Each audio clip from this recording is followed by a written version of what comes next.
Hola colega, bienvenido de vuelta a este curso de diseño de concreto armado. No sé si en algún momento de tu vida has tenido la oportunidad de presenciar una obra en construcción, pero si eres lo suficientemente detallista, habrás notado que el concreto tiene dos fases. Una en donde el concreto se encuentra en estado fresco y otra en donde está endurecido. En ambas el concreto se comporta de manera distinta. Por esta razón es importante conocer cada una de sus propiedades. El concreto fresco tiene las siguientes propiedades. Es más o menos fluido. Tiene una viscosidad manejada en función del contenido de agua que tenga la mezcla. También se pueden agregar aditivos que mejoran esta fluidez. Endurece en un plazo relativamente breve. De igual manera, es a los 28 días que el concreto alcanza su resistencia final. Sin embargo, también existen agentes que permiten acelerar el proceso de endurecimiento. Es durable. Por ejemplo, el Panteón de Agripa se construyó hace siglos, en el año 126, y está hecho con cementos naturales, pero cementos al fin. O sea que con esto podemos asegurar que las estructuras de concreto tienen un plazo de vida suficientemente grande. Permite obtener superficies con diversas texturas que son muy bien vistos desde el punto de vista arquitectónico, y es lo que hace que este material sea sumamente utilizado en obra. También es un material de muy bajo costo. Esto nos permite hacer grandes estructuras a precios que son razonables, aunque esto depende muchísimo de la tecnología de cada país. Por ejemplo, en países como Estados Unidos son más afectos a utilizar el acero, ya que tienen una mayor cantidad de acero disponible y su fabricación es más económica en comparación con el concreto. En nuestros países, en general los países latinoamericanos, el acero es un bien relativamente escaso, por lo que se utiliza con menos frecuencia y con cierta precaución en cuanto a las cantidades que se van a utilizar. Y por último, podemos decir que es fácil de elaborar, trasladar y moldearse.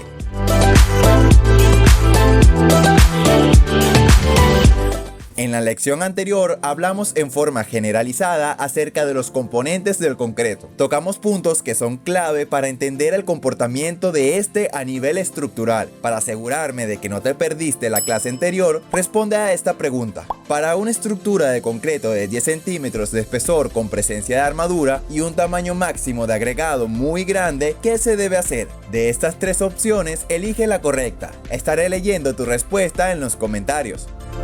En cuanto a las propiedades del concreto endurecido, una vez transcurridos esos 28 días que mencioné, a veces 7 con agentes aceleradores, el material adquiere una densidad que varía entre 2.35 a 2.55 toneladas fuerza por metro cúbico. Esta podría considerarse como una desventaja del concreto, debido a que es muy pesado y normalmente conduce a estructuras en las que su propio peso es mayor que la sobrecarga a la que será sometida. En este aspecto podría decirse que es un poquito ineficiente. Por supuesto, lo compensa su bajo costo y las otras facilidades que nos ofrece.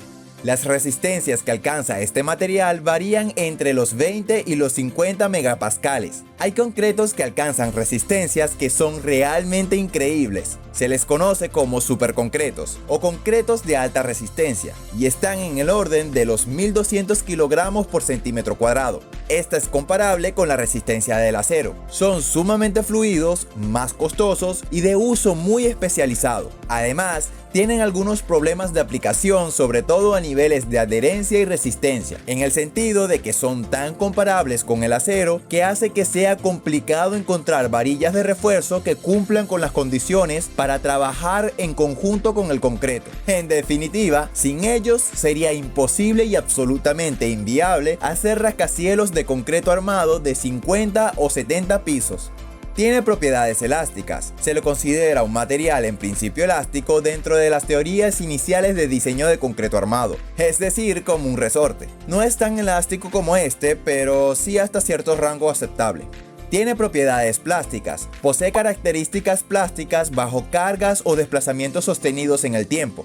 Por ejemplo, si aplicamos una carga de 50 toneladas sobre una probeta de concreto, va a tener una deformación instantánea tal como muestra el gráfico en este sector. Luego, si mantenemos la carga aplicada, se va a generar un aumento en la deformación de la estructura. Pasado un determinado lapso de tiempo, retiramos esta carga y se vuelve a recuperar la carga elástica que inicialmente alcanzó, pero ahora en sentido contrario, y nos queda una deformación remanente que tiende a desaparecer en plazos bastante largos. Esta característica podemos manejarla a través de ciertos mecanismos que se pueden modelar desde el punto de vista dinámico. Desde esta perspectiva, existen dos resortes característicos. Uno es el llamado resorte Kelvin o sistema Kelvin, el cual está compuesto por un resorte que tiene una constante K y un amortiguador en paralelo con una constante C. Este sistema reacciona ante una fuerza F disipando energía, es decir, hay una oposición al movimiento de la fuerza F dependiendo de la resistencia que le ofrece el resorte, además de la que le brinda el amortiguador, que es en función de la velocidad con la que se aplique la fuerza. No sé si has visto alguna vez el funcionamiento del amortiguador de un carro. Si no es así, les recomiendo que pongan un poco más de atención la próxima vez. Normalmente, el amortiguador de un carro es algo como esto. Si se aplica una carga lentamente sobre él, se va a deformar sin ningún problema. Ahora, si se aplica la misma carga de forma violenta, inmediatamente se generará una reacción que evita su deformación. Este es el sistema clásico que se suele utilizar para hacer modelaciones en edificios, debido a que estos se comportan como una serie de sistemas Kelvin. Otro sistema es el denominado sistema Maxwell, que consiste en colocar un resorte con una constante K en serie con un amortiguador de constante C, en donde al final se aplica una fuerza F. Evidentemente, sobre los dos elementos, tanto en el resorte como en el amortiguador, la carga actuante es la misma. Entonces, ¿qué ocurriría si se aplica una carga rápidamente? Pues se produciría una deformación instantánea. Pero, ¿qué pasaría si dejo aplicada esa misma carga sostenida en el tiempo? En este caso, el amortiguador también comenzaría a deformarse y poco a poco iría agregando deformación a la estructura. Obviamente, si retiro la carga, tendría una recuperación instantánea que es la del resorte y voy a tener una lenta recuperación producida por el amortiguador. Este tipo de sistemas acoplados en serie nos permite modelar el comportamiento elastoplástico que tiene el concreto por efectos de reología. Existe también una propiedad característica del concreto que es bastante compleja. Esta es la retracción. La retracción es un fenómeno que depende de cómo ha sido tratado el concreto durante su proceso de colocación, endurecimiento y curado. En la reacción química que se produce dentro del concreto, esto es entre el cemento y el agua, se trata de una reacción exotérmica. Básicamente, cualquier reacción química necesita de energía, es decir, necesita que le demos calor o propiamente va a generar calor. En otras palabras, podemos afirmar que la retracción es un proceso de origen térmico, de carácter exógeno, o por pérdida de agua durante su proceso de fraguado y endurecimiento, siendo muy prolongada en el tiempo. Lamentablemente es un fenómeno que es asintótico, es decir, que va hacia el infinito, pero podemos asegurar que aproximadamente alrededor de los 12 años apenas se produce el 70% de la retracción. Este es un problema con el que hay que lidiar todos los días y ha generado bastantes inconvenientes, sobre todo en la práctica del trato y manejo del concreto,